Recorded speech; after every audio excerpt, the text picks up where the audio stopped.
Hello dear students, मैं हूं मिथिलेश कुमार और आप सभी लोगों का स्वागत करता हूं उदित फार्मेसी के ऑनलाइन लर्निंग प्लेटफॉर्म पर। कैसे हैं आप सभी लोग? आशा करता हूं अच्छे होंगे, स्वस्थ होंगे और मस्त होंगे। डी फार्मा एंट्रेंस एग्जाम 2026 की तैयारी कर रहे हैं। न्यूट्रिशन बहुत इंपॉर्टेंट पार्ट है। न्यूट्रिशन में एक कह सकते हो यूनिट है जिसमें आपका कार्बोहाइड्रेट है, प्रोटीन है, फैट है, विटामिन है, मिनरल्स है, वाटर है। यहाँ से सवाल बनते हैं। पिछले क्लासेस में मैंने आपको कार्बोहाइड्रेट बेहतरीन तरीके से पढ़ा रखा है, फैट भी पढ़ा रखा है। आज हम लोग प्रोटीन्स पढ़ेंगे एंड उसके साथ देखेंगे कि प्रोटीन से क्वेश्चन कैसे कैसे बने हुए हैं एग्जाम में। प्रीवियस ईयर क्वेश्चन भी देखने वाले हैं, ठीक है। चलिए, तो सबसे पहले प्रोटीन शुरू करते हैं। घबराइएगा नहीं, मेरा क्लास बिल्कुल बाइलिंगुअल लैंग्वेज में होगा, यानी दोनों लैंग्वेज में होगा। आपके पास हिंदी इंग्लिश दोनों चीज़ें स्लाइड्स हैं, कोई दिक्कत नहीं है।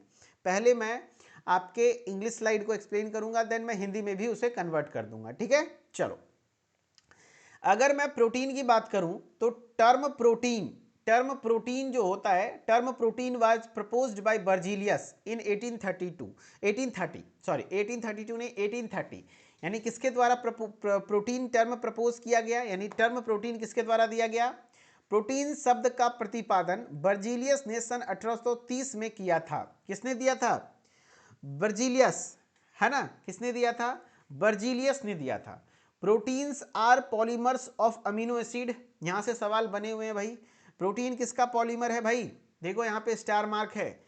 प्रोटीन किसका पॉलीमर है? अमीनो एसिड का पॉलीमर है। जब बहुत सारे अमीनो एसिड इस तरीके से आपस में मिलते हैं तब जाकर के वो एक प्रोटीन का निर्माण करता है, यानी चेन ऑफ अमीनो एसिड। जब अमीनो एसिड का चेन बनता है तब जाकर के प्रोटीन का निर्माण होता है। अच्छा, कोई बच्चा मुझे बता सकता है यहाँ पर कि भाई दो अमीनो एसिड के बीच में जो बॉन्ड होती है उस बॉन्ड का नाम क्या है? दो अमीनो एसिड के बीच में जो बॉन्ड होती है उस बॉन्ड का नाम क्या होता है? किस बॉन्ड के द्वारा जुड़ा होता है? सौरभ जी जवाब दीजिए। एनीबडी? कोई भी बच्चा हो भाई, आगे हाथ खड़ा करके बताएं कि दो अमीनो एसिड, मैंने बताया प्रोटीन अमीनो एसिड का पॉलीमर है। यस, बहुत सारे अमीनो एसिड्स मिलते हैं तब जाके प्रोटीन बनता है। कुलदीप जी ने बहुत अच्छा जवाब दिया, पॉलीपेप्टाइड। तो पॉलीपेप्टाइड होते हैं, लेकिन यहाँ पे पेप्टाइड बॉन्ड आप जवाब दे देंगे। पेप्टाइड बॉन्ड कुछ हद तक सही था, पेप्टाइड बॉन्ड से जुड़े होते हैं। Peptide bond, Dinesh Chandra Arya, very good. Polypeptide है लेकिन बॉन्ड का नाम है पेप्टाइड, पेप्टाइड बॉन्ड से जुड़े होते हैं, ठीक है। यस। और कार्बोहाइड्रेट किसके कहते हैं? कार्बोहाइड्रेट का मोनोमर क्या है? तो कार्बोहाइड्रेट का मोनोमर है ग्लूकोज। बहुत सारे ग्लूकोज यूनिट मिलते हैं तब जाकर के आपके कार्बोहाइड्रेट बनते हैं, ठीक है। हाँ, अब देखो प्रोटीन बने होते हैं किसका किसका भाई? दे आर कंपोज्ड ऑफ, यहाँ ये खून का बना होता है, CHON। किसका किसका बना होता है? CHON। यस, यही अंतर है।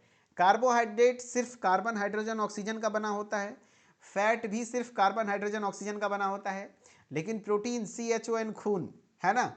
CHON खून, है ना, या तो चुन, कुछ भी पढ़ लो आप इसको। CHON यानी कार्बन हाइड्रोजन ऑक्सीजन नाइट्रोजन, यहाँ पे नाइट्रोजन भी होता है, यहाँ पे नाइट्रोजन भी होता है, ठीक है। प्रोटीन में नाइट्रोजन भी होता है। Some proteins are also contain sulphur, phosphorus and iron. कुछ ऐसे भी हैं जो कि ऐसे भी प्रोटीन्स होते हैं जिसमें सल्फर भी होता है, किसी में फॉस्फोरस भी होता है, किसी में आयरन भी होता है। जैसे सल्फर कंटेनिंग अमीनो एसिड का एग्जाम्पल क्या है? मिथियोनिन। मिथियोनिन क्या है? सल्फर कंटेनिंग अमीनो एसिड का एग्जाम्पल है। कुछ वैसे जनरली आपके कार्बन हाइड्रोजन ऑक्सीजन नाइट्रोजन ही होता है, लेकिन बोल रहा है कुछ ऐसे भी प्रोटीन हैं जिसमें सल्फर भी पाया जाता है, किसी में फॉस्फोरस भी, किसी में आयरन भी। लेकिन एक example sulphur containing amino acid का काफी बार पूछा हुआ है ना। तो क्या हो जाएगा आंसर? मिथियोनिन। क्या हो जाएगा? मिथियोनिन। अप्रोक्सीमेटली यानी कि लगभग 20 प्रकार के अमीनो एसिड आपके प्रोटीन में पाए जाते हैं, यानी टोटली आपके बॉडी में 20 प्रकार के अमीनो एसिड पाए जाते हैं। मुख्यतः कितने प्रकार के अमीनो एसिड? 20 टाइप्स। 10 प्रकार के इसेंशियल और 10 नॉन इसेंशियल, ठीक है। चलो, क्या कह रहे हैं देखो, हिंदी में पढ़ते हैं। प्रोटीन शब्द का प्रतिपादन बर्जीलियस ने किया था। क्या किसने किया था? बर्जीलियस ने। अरे भाई किसने किया था? तो बर्जीलियस ने किया था सन 1830 में। प्रोटीन अमीनो अम्ल के बहुलक होते हैं। यस, बहुत सारे अमीनो एसिड आपस में मिलते हैं तो उसका पॉलीमर कहलाता है प्रोटीन। ये कार्बन हाइड्रोजन ऑक्सीजन एवं नाइट्रोजन से बने होते हैं। कुछ प्रोटीन में गंधक जैसे सल्फर होता है, किसी में फास्फोरस, किसी में आयरन भी पाया जाता है। प्रोटीन में लगभग 20 प्रकार के अमीनो एसिड पाए जाते हैं। कितने प्रकार के टोटल हैं? 20 प्रकार के अमीनो एसिड पाए जाते हैं। कैसे याद होगा सर साइंटिस्ट का नाम? तो हम कह देंगे बार बार हम खून करेंगे किसका? प्रोटीन का। बार बार, इसका ट्रिक है, हम ऐसे याद रखे हुए हैं, बार बार खून करेंगे, CHON, खून ऐसे लिखना है, CHON, खून करेंगे किसका? प्रोटीन का। तो कैसे याद रहेगा? बार बार यानी बर्जीलियस ने दिया था टर्म बर्जीलियस ने दिया था। CHON, खून यानी कार्बन हाइड्रोजन ऑक्सीजन नाइट्रोजन में होता है और प्रोटीन का ये टोटल बनता है। ठीक है। अब जैसे देखो, मैं आप लोग का चूंकि बेसिक्स उतना अच्छे से क्लियर नहीं है, जिस हिसाब से मुझे आप लोगों के जो क्वेश्चंस आते हैं उसके हिसाब से पता चला, तो मैं जो भी पढ़ाऊंगा उससे रिलेटेड देखो कैसे क्वेश्चंस आपके एग्जाम में बने हुए हैं, वो क्वेश्चंस भी दिखाऊंगा एंड कैसे क्वेश्चंस बन सकते हैं, लगे हाथ हो, ताकि कंसेप्ट क्लियरिटी। देखो भाई, यहाँ पर आपको एग्जाम में थ्योरेटिकली लिखने के लिए नहीं सीखना, सीधा क्वेश्चन बनना चाहिए। जैसे क्वेश्चन आया भाई, the term protein was proposed by which scientist, protein शब्द किस वैज्ञानिक ने दिया था? तो बार बार क्या? बार बार खून करेंगे किसका? प्रोटीन का। तो बार बार यानी बर्जीलियस, याद करो हमने बताया था किसका? फ्लेमिंग होगा। जवाब दो, जवाब दीजिए। फ्लेमिंग साहब, या बर्जीलियस, या फिर वाटसन, या फिर हुक? तो आंसर क्या हो जाएगा? The term protein was proposed by which scientist, तो आंसर हो जाएगा, तो the term protein was proposed by which scientist, answer हो जाएगा क्या? फ्लेमिंग? नो, फ्लेमिंग तो नहीं होगा, बर्जीलियस होगा, सन 1830 में। ठीक है। एक क्वेश्चन और बना हुआ है, बताओ भाई प्रोटीन किसका पॉलीमर है? Protein is the polymer of, बताओ भाई, protein are the polymers of, यहां से भी सवाल बने हैं, polymer of which of the following, protein किसके बहुलक होते हैं? फैटी एसिड्स के, अमीनो एसिड्स के, मोनोसेक्राइड्स के, न्यूक्लियोटाइड्स के? बताओ भाई। तो अंजलि जी ने जवाब दिया है बी। क्लास लैग कर रही है क्या?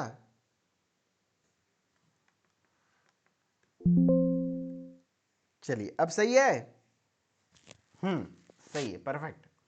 तो आंसर क्या आ जा रहा है? प्रोटीन पॉलीमर है किसका? Protein is the polymer of amino acid. किसका है? अमीनो एसिड के पॉलीमर हैं, प्रोटीन पॉलीमर है अमीनो एसिड्स के।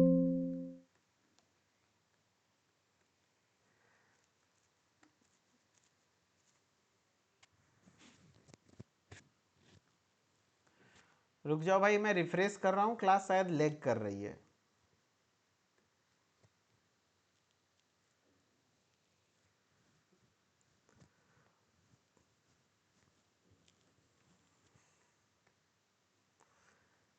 रुक जाओ भाई, मैं रिफ्रेश,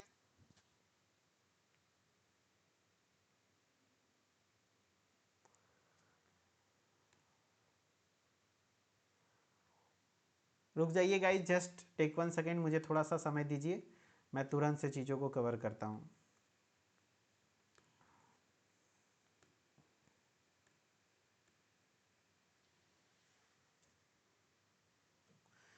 देखिए अभी सही है, अभी सही है,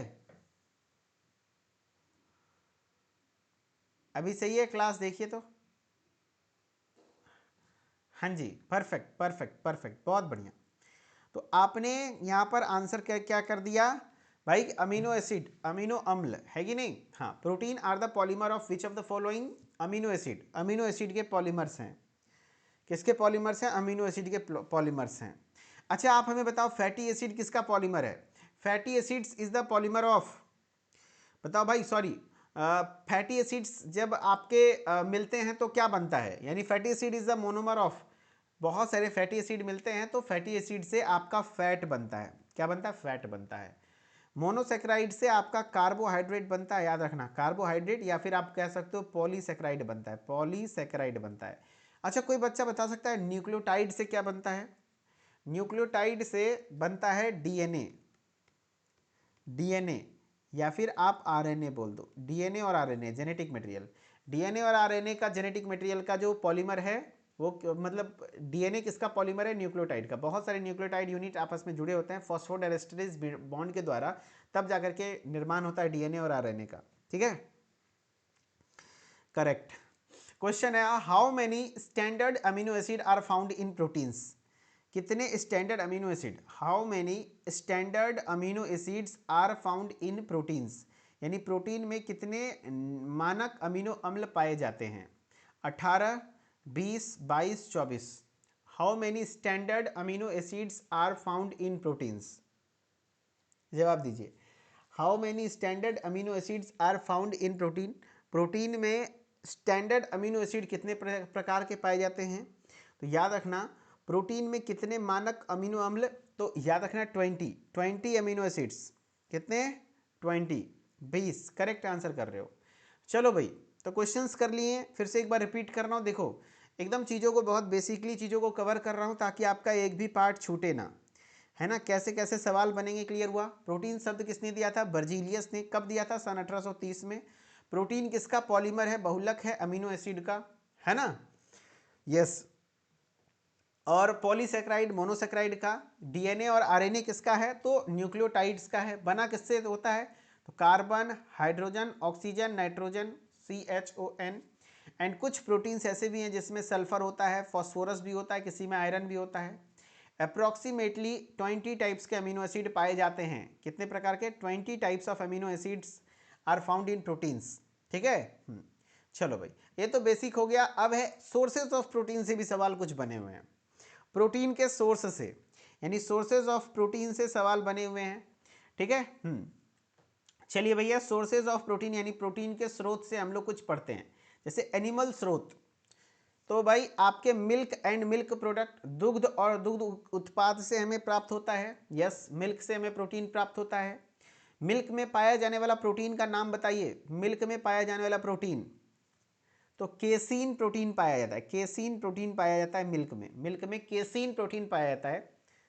ठीक है। हाँ, जिसकी वजह से उसका रंग भी उजला होता है, जिसकी वजह से दूध का कलर वाइट होता है, केसीन प्रोटीन की वजह से। मिल्क में केसीन प्रोटीन पाया जाता है। ठीक है। और एग में आपका क्या कहते हैं, ये अंडा, इसमें आपका एल्ब्यूमिन प्रोटीन पाया जाता है। एल्ब्यूमिन याद रख लेना, एल्ब्यूमिन प्रोटीन पाया जाता है। मीट, फिश, चिकन, लीवर, ये सब आपके प्रोटीन के सोर्स हैं। ठीक है। ज्योति गुप्ता कह रही है लैक्टिक एसिड। यस, दही में लैक्टिक एसिड होता है, लेकिन वो तो लैक्टिक एसिड की वजह से दही का स्वाद खट्टा होता है, तो वो एसिड है ना, वो प्रोटीन तो नहीं हुआ।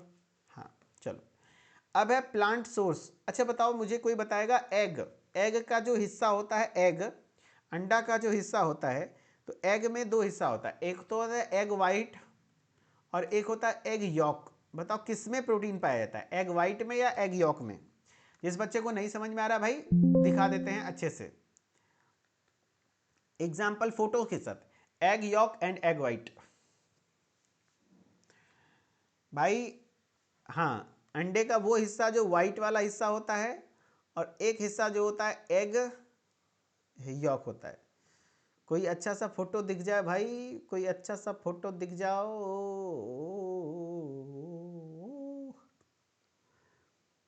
दिख जा भैया। चलो यही वाला फोटो लगा देते हैं।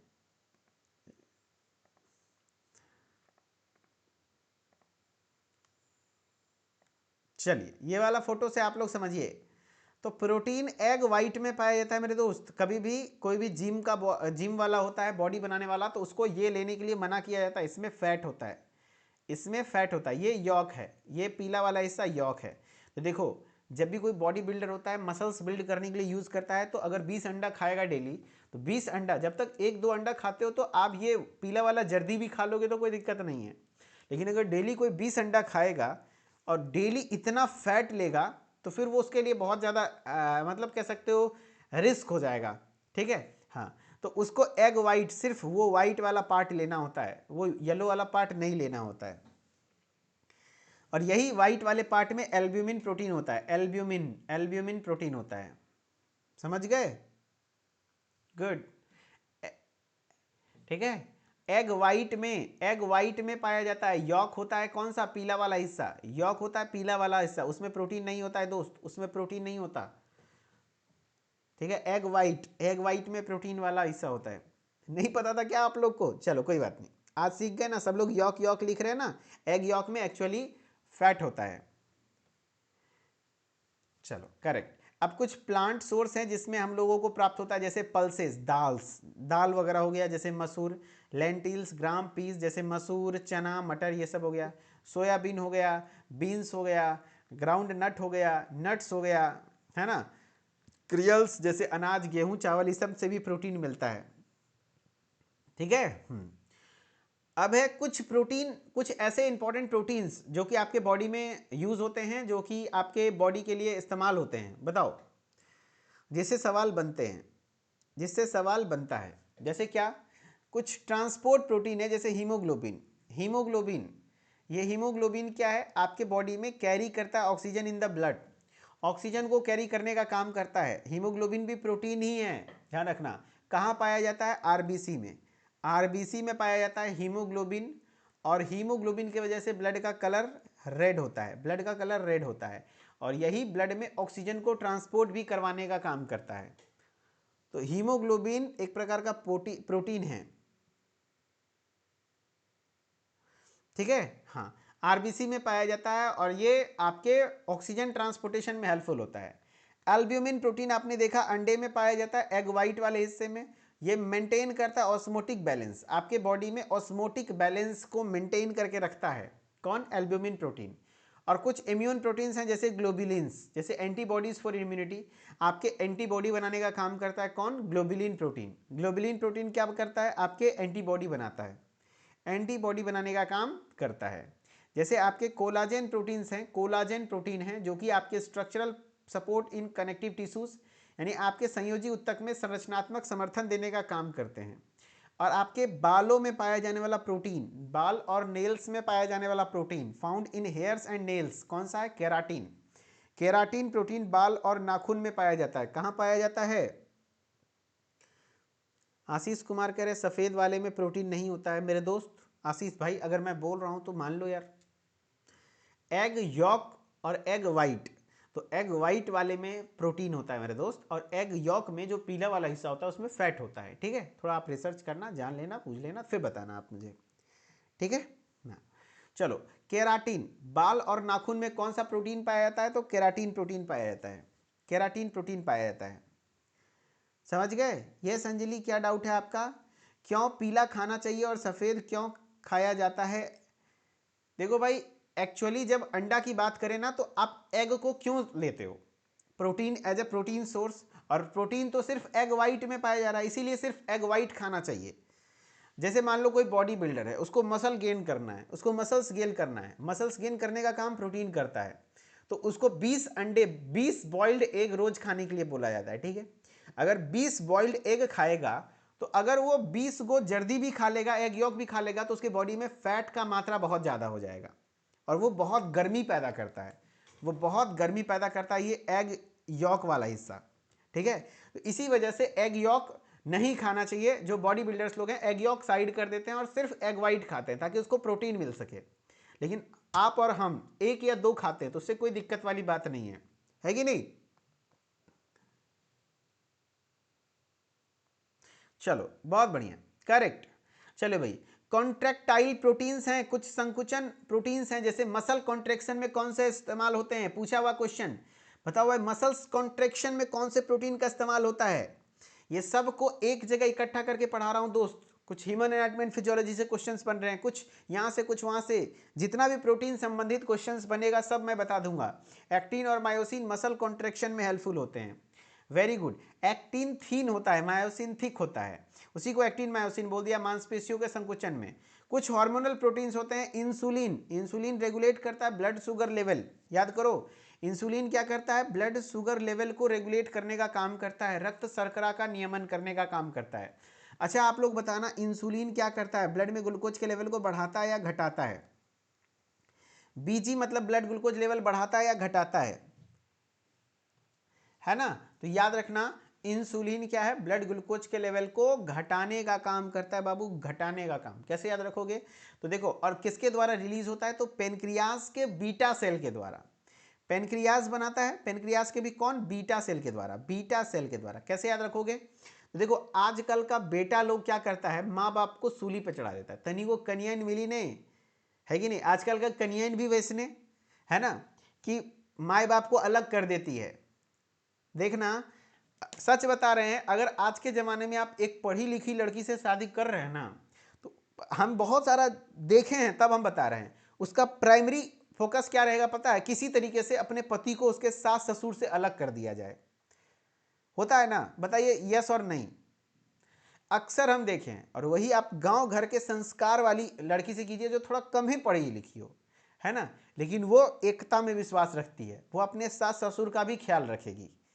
तो वही वाली बात है ना? तो ये चीज़ गलत है, ऐसा नहीं होना चाहिए।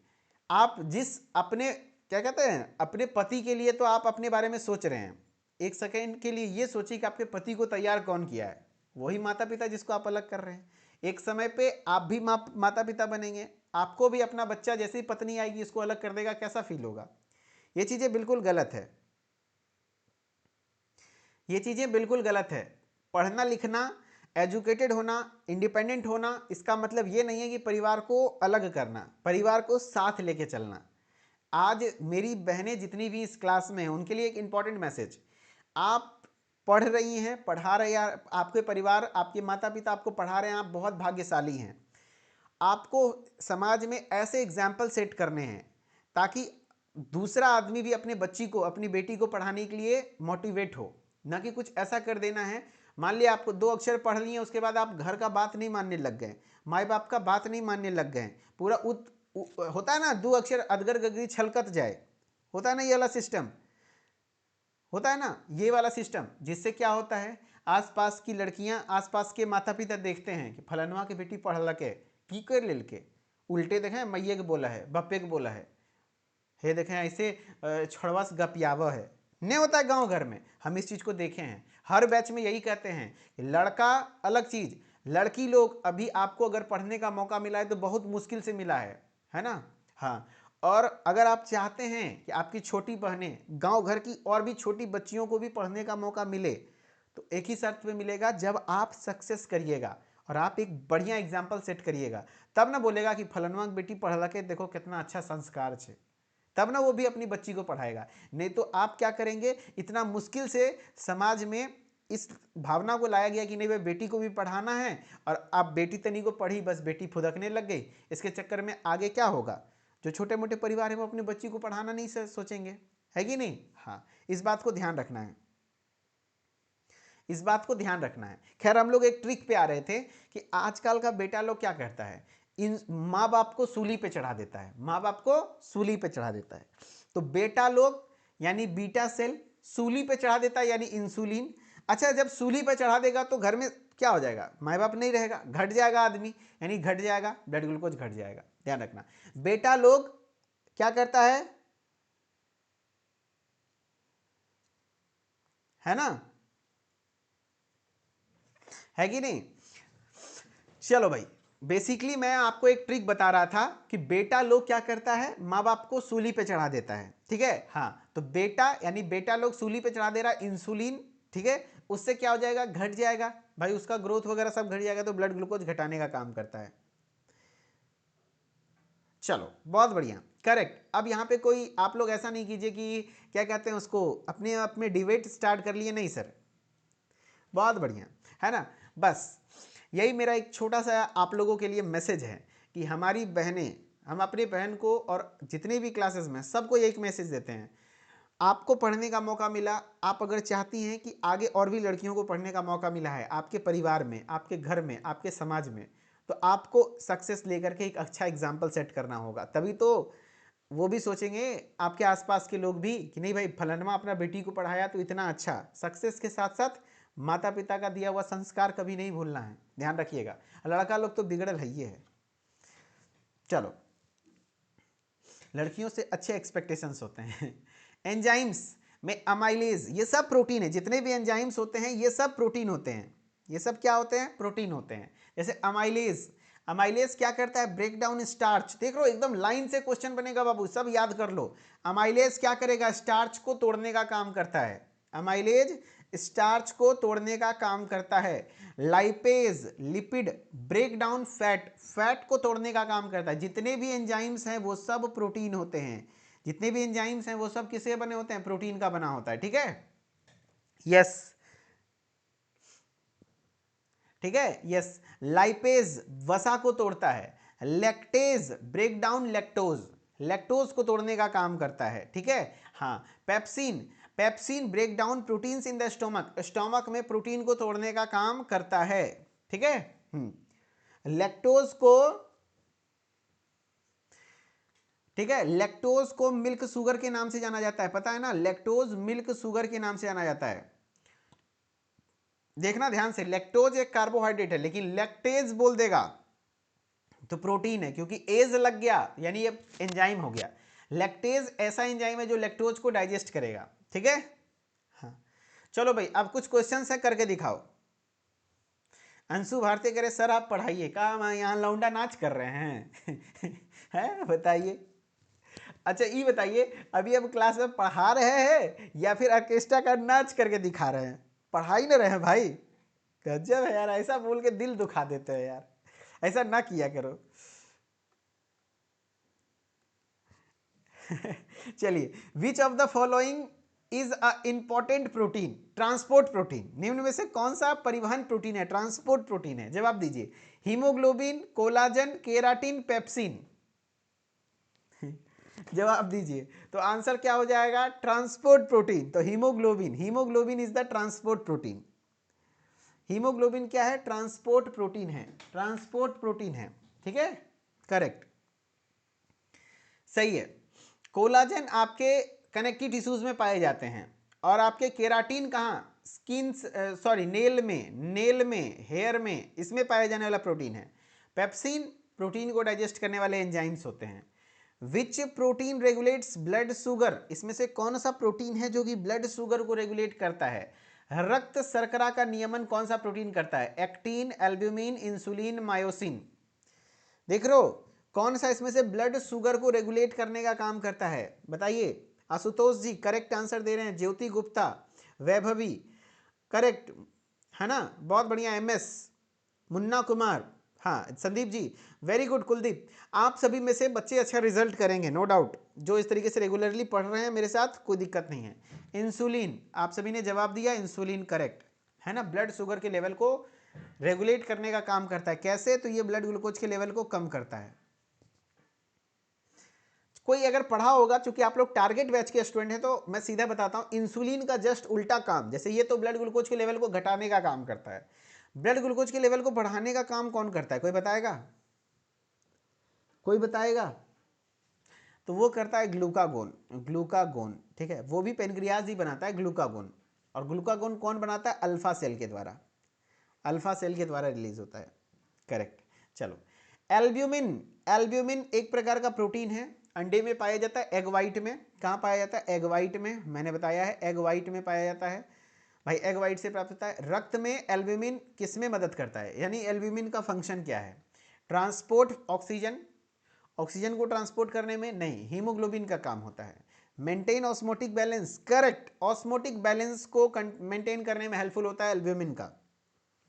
ग्लोबुलिन का एंटीबॉडी फॉर्मेशन, ग्लोबुलिन का क्या फंक्शन होता है? ग्लोबुलिन का एंटीबॉडी, एंटीबॉडी, एंटीबॉडी का फॉर्मेशन में हेल्पफुल होता है। मसल कॉन्ट्रेक्शन में कौन कौन सा होता है? एक्टिन एंड मायोसिन, एक्टिन और मायोसिन, ठीक है, समझ गए? यस। चलो, एंजाइम्स क्या हैं? एंजाइम्स आर, एंजाइम्स क्या हैं? Structural proteins, transport protein, biological catalyst, hormones. Enzymes क्या हैं? जवाब दीजिए भाई, एंजाइम्स क्या हैं? स्ट्रक्चरल प्रोटीन है, ट्रांसपोर्ट प्रोटीन है, बायोलॉजिकल कैटलिस्ट है, या फिर हार्मोन्स है? तो एंजाइम्स क्या है? तो एंजाइम्स याद रखना आप लोग, बायोलॉजिकल कैटलिस्ट होते हैं। करेक्ट आंसर सी हो जाएगा, बायोलॉजिकल कैटलिस्ट, रिएक्शन को फास्ट करने का काम करते हैं, ये कैटलिस्ट होते हैं, रिएक्शन को फास्ट करने का काम।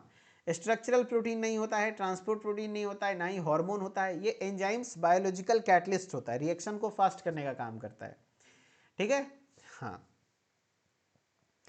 चलिए गाइस, अब नेक्स्ट है प्रोटीन एनर्जी माल न्यूट्रिशन से क्वेश्चन, यानी कि प्रोटीन की कमी से कौन कौन सी बीमारियां होती हैं, और खास करके यहां पर आपको पढ़ना है PEM, यानी प्रोटीन एनर्जी माल न्यूट्रिशन, या फिर इसी को प्रोटीन डेफिशिएंसी डिजीज कह सकते हो, कुपोषण। अब देखो, कुपोषण दो प्रकार का होता है, एक होता है क्वाशियोरकर और एक होता है मेरास्मस। छोटे बच्चों में देखने को मिलता है। काफ़ी इंपॉर्टेंट क्वेश्चंस यहाँ से अक्सर बार बने हैं, हर 1-2 साल में रिपीटेड क्वेश्चंस होता है यहाँ से। क्वासियोरकर और मेरास्मस। अच्छा, माल न्यूट्रिशन का मतलब क्या होता है? माल न्यूट्रिशन का मतलब है कि न्यूट्रिशन की कमी हो जाती है छोटे बच्चों में, कुपोषण इससे होता है। कुपोषण मुख्यतः 2 प्रकार के होते हैं, एक तो क्वासियोरकर और एक होता है मेरास्मस। क्वासियोरकर में देखना बच्चे का पेट बहुत ज़्यादा बाहर निकल जाता है, शरीर का ग्रोथ उतना बेहतर नहीं हुआ लेकिन पेट बहुत ज़्यादा बाहर निकल गया। मेरास्मस में तो एकदम देह हाथ का हड्डी दिखने लगता है, ना ही पेटे बाहर निकलता है, पूरा मुंह कान एकदम सूख जाता है। तो एक्चुअली मेरास्मस में आपका यहाँ पर प्रोटीन की कमी हो जाती है और उसके साथ साथ देखना ध्यान से, प्रोटीन की तो कमी होती है, उसके साथ साथ कार्बोहाइड्रेट का भी कमी हो जाता है, यानी दोनों चीज़ की कमी हो जाती है। दोनों चीज़ की कमी हो जाती है तो उसको मेरास्मस कहते हैं। और अगर कार्बोहाइड्रेट बच्चा एक्सेस में खा लिया, कार्बोहाइड्रेट बहुत ज़्यादा खा लिया और प्रोटीन की कमी हो गई, तो उस कंडीशन में हम लोग क्या कहते हैं? क्वासियोरकर। होता कैसे है? देखो, अगर कोई छोटा बच्चा है, खास करके गरीब घरों में ये सब देखने को मिलता है, ध्यान रखना। अब किसको कब होगा, समझना बात को। जैसे क्वासियोरकर कब हो जाता है? मान लो बच्चा 1 साल का है, बच्चा 1 साल का, अच्छा बच्चा खाना पीना कब शुरू कर देता है? कम से कम 6 महीने बाद, साल भर बाद खाना पीना कब स्टार्ट कर देता है? दाल चावल रोटी सब्जी जो भी है थोड़ा बहुत मिला जुला के 1 साल के बाद खाना स्टार्ट कर देता है, दांत वांत आ जाते हैं थोड़ा बहुत। हाँ, तो गरीब घर से है, दूध वगैरह उसको मिल नहीं पा रहा है, माँ को दूध हो नहीं रहा है, तो जो प्रोटीन मिलना चाहिए वो प्रोटीन नहीं मिला, लेकिन बच्चा भात रोटी बहुत ज़्यादा भरपेट खाने लग गया। छोटे बच्चों को ज़्यादा भात रोटी नहीं दिया जाता है, पता है ना। बहुत ज़्यादा भात रोटी खाने लग गया, उससे क्या होता है? उसका बॉडी कार्बोहाइड्रेट रिच हो जाता है, यानी कार्बोहाइड्रेट तो बहुत ज़्यादा है लेकिन प्रोटीन कमी हो जाती है, जिससे क्या हो जाता है? क्वासियोरकर हो जाता है। पेट घैला जैसा, पेट बहुत ज़्यादा निकल जाता है, ब्लमिंग एब्डोमेन उसको कहते हैं, बल्जिंग एब्डोमेन। ठीक है। हाँ, ये 1 साल से अधिक बच्चे में होता है, 1 साल से बड़े बच्चे में, 1 साल से बड़े बच्चे में देखने को मिलता है, क्योंकि ये खा सकता है। लेकिन अगर मान लो 6 महीने का बच्चा है, 1 साल से छोटा बच्चा है, 6 महीने का, 6 मंथ्स का बच्चा है, 6 महीना का छोटा बच्चा है, और उसके घर में मान लो उसको प्रोटीन की कमी हो गई, दूध वगैरह माँ को नहीं हो रहा है, माँ खरीद के दूध भी नहीं पिला रही है, जे तनी मनी चुटुर चुटुर किया, बस खेल खत्म। तो कहने का मतलब ये हुआ कि उस बच्चे को दूध मिल नहीं रहा है जिससे पी पाएगा, दूसरी चीज़ें खाना खा नहीं सकता, खाने लायक नहीं है। तो इस कंडीशन में दोनों चीज़ की कमी हो जाती है, कार्बोहाइड्रेट प्रोटीन दोनों की, जिसकी वजह से पूरा शरीर एकदम सूख जाता है। तो ये 1 साल से कम वाले बच्चों को होता है। क्यों? क्योंकि ये बच्चा देख रहे हो ना भाई, खाने लायक भी नहीं है। ठीक है, तो वही वाली बात है क्वासियोरकर और मेरास्मस। तो क्वास ऐसे याद रख लेना, मरास्मस एकदम मारामारी हो जाता है, किस चीज़ का? दोनों चीज़ का, यानी caused by severe deficiency of both protein and calories. Calorie मतलब किस क्या? एनर्जी। एनर्जी कहाँ से मिलता है? कार्बोहाइड्रेट से। यानी ऐसे याद रख लेना, मेरास्मस यानी एकदम मारामारी हो जाता है, किस चीज़ का? मारामारी, यानी कि कमी हो जाता है, मारामारी हो जाता है, किस चीज़ का? दोनों चीज़ का, कार्बोहाइड्रेट का भी और प्रोटीन का भी, दोनों चीज़, कार्बोहाइड्रेट प्रोटीन की मारामारी हो जाती है, एकदम कमी हो जाता है, तो उसको मेरास्मस कहते हैं। ठीक है, caused by severe deficiency of both protein and calories, characterised by extreme thinness, जिससे बहुत ज़्यादा शरीर पतला हो जाता है, मसल वेस्टिंग, मांसपेशियां वेस्ट हो जाती हैं, एंड स्टंटेड ग्रोथ, ग्रोथ अच्छे से नहीं हो पाता, यानी प्रोटीन और कैलोरी दोनों की गंभीर कमी हो जाती है। इसमें अत्यधिक दुबला होना, मांसपेशियों का क्षय होना, वृद्धि रुकना शामिल है। ये मैरास्मस में है, जबकि क्वासियोरकर में तो सिर्फ प्रोटीन की कमी होती है, caused by severe protein deficiency despite adequate calorie intake. हाँ, कैलोरी ठीक ठाक है, कैलोरी मतलब कार्बोहाइड्रेट, समझ रहे बात को, क्योंकि कैलोरी कहाँ है? एनर्जी है, एनर्जी किससे मिलता है? कार्बोहाइड्रेट। कार्बोहाइड्रेट ठीक ठाक ले रहा है, लेकिन हो सके कई बार होता है बहुत ज़्यादा ले लेता है कार्बोहाइड्रेट। कैरेक्टराइज्ड बाय एडिमा, इसमें एडिमा हो जाता है, एडिमा यानी कि पैर हाथ मोटा मोटा हो जाएगा, जिसमें कि पानी वगैरह भर जाते हैं, फैटी लीवर हो सकता है, ग्रोथ रिटार्डेशन होगा, हेयर चेंजेस हो सकते हैं, यानी पर्याप्त कैलोरी के बावजूद प्रोटीन की गंभीर कमी हो जाती है। इसमें सूजन, फैटी लीवर, वृद्धि रुकना, बालों में परिवर्तन, ये सब देखने को मिलता है। ठीक है, चलो भाई 9:30 से क्लास है ना, तो 9:30 वाली क्लास 9:45 से हो जाएगी, कोई दिक्कत वाली बात नहीं है, बस हमारा भी टॉपिक खत्म होने वाला है। चलो ध्यान से सुनना सुमन जी, सो प्लीज़ थोड़ा सा पढ़ाई, मैं टॉपिक लेकर आता हूँ, टॉपिक अब जब तक खत्म हो जाए। ठीक है, हाँ, मैं योगेंद्र सर से बोल दूंगा क्लास का टाइमिंग थोड़ा सर बढ़ा लें। ठीक है भाई, अगर जो टॉपिक लेके आए हैं जब तक कंप्लीट नहीं होता तो कैसे क्लास खत्म कर देंगे यार? उससे योगेंद्र सर ने क्लास शेड्यूल कराया 10:30 बजे का। चलिए मैं योगेंद्र सर से बात कर लेता हूँ कॉल करके।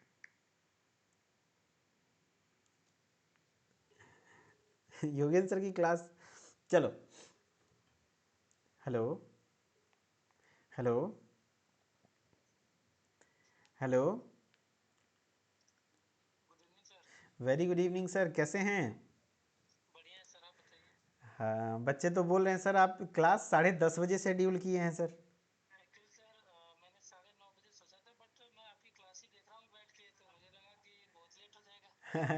नहीं नहीं, बहुत लेट कहाँ से होगा सर, मेरी क्लास खत्म होने वाली है। अगर ऐसा कुछ रहे ना सर, जैसे 9:30 तक स्टार्ट होना है आपके क्लास, तो 10 मिनट आगे बढ़ा लिया कीजिए। जैसे 9:45 से आप कर लीजिए अपना क्लास सर, कोई दिक्कत नहीं है, हो जाएगा। मेरी मेरी क्लास थोड़ा लेट हो गई थी, 8:40 हो गया था स्टार्ट होते होते। नहीं सर, शेड्यूल में एडिट करने का ऑप्शन देता है, एडिट कर लीजिए ना उसको सर, फ़ोन से ही एडिट हो जाती है।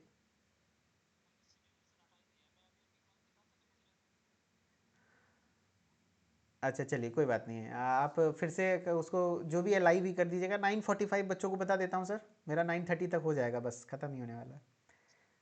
ओके ओके, चलिए योगेंद्र सर की क्लास 9:40 तक हो जाएगी, 9:45 तक सर स्टार्ट कर देंगे। चलिए, तो क्वासियोरकर और मेरास्मस, क्वासियोरकर और मेरास्मस।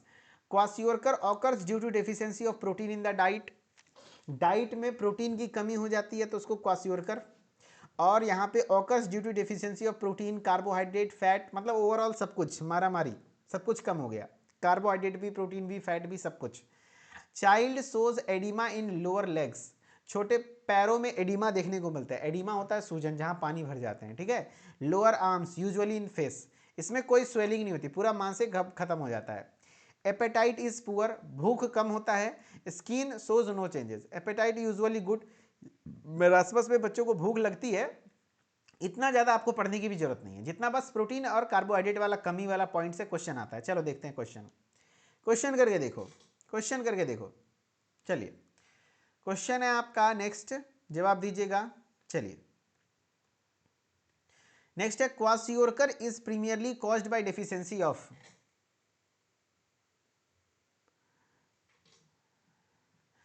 क्वासियोरकर मुख्यतः किसकी कमी से होता है, किसकी कमी से होता है बताइए। Kwashiorkor is primarily caused by deficiency of calories, minerals, vitamin, proteins.